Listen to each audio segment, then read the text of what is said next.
Erewhon, LA's favorite upscale grocery store where there is valet parking.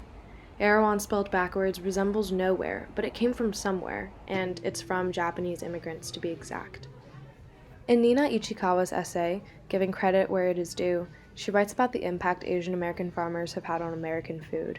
She details how Japanese immigrants and Erewhon founders Michio and Aveline Kushi fueled the natural food movement, which is now a multi-billion-dollar business.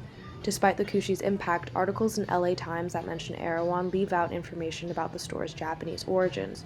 The grocery store's roots are scrubbed from its image, and its focus on Asian ingredients has shifted.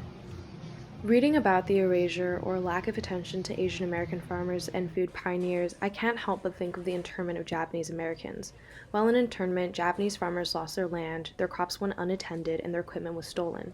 My great grandfather was one of those Japanese American farmers interned. Luckily for him and his family, they could return to their land after the internment and slowly rebuild their way back to farming. My grandfather and personal hero, Rei Matsubara, followed in my great grandfather's footsteps and carried the family's legacy of growing food. As aptly titled by Ichikawa, I am giving credit where it is due to the Asian American farmers who've become lost in this thread of food, including my great grandfather and grandfather. I spent a weekend with my grandfather hearing his experiences of farming and visiting local farmers markets to support fellow Asian American farmers. Asian American farmers provided fresh produce to Americans and also introduced Americans to Asian produce. Asian American farmers also made it possible for Asian immigrants and families to maintain a piece of home by recreating familiar dishes in new lands. At the farmers market, I was surprised to see Chinese broccoli or gailan. Growing up in Hong Kong, gailan was a staple food item. Since moving to the US, I have not seen gailan anywhere or have been able to have it. Seeing the gailan brought back a flood of memories and the longing of home, so I had to pick up a bunch. I brought it back to LA with me and recreated the gailan dish I would have all the time at Chinese and dim sum restaurants.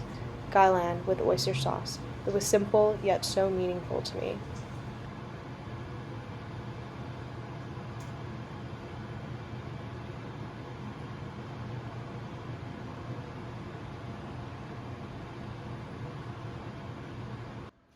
Thanks to Asian American farmers, I was able to have a taste of home and share this dish with my loved ones, introducing them to an element of my upbringing.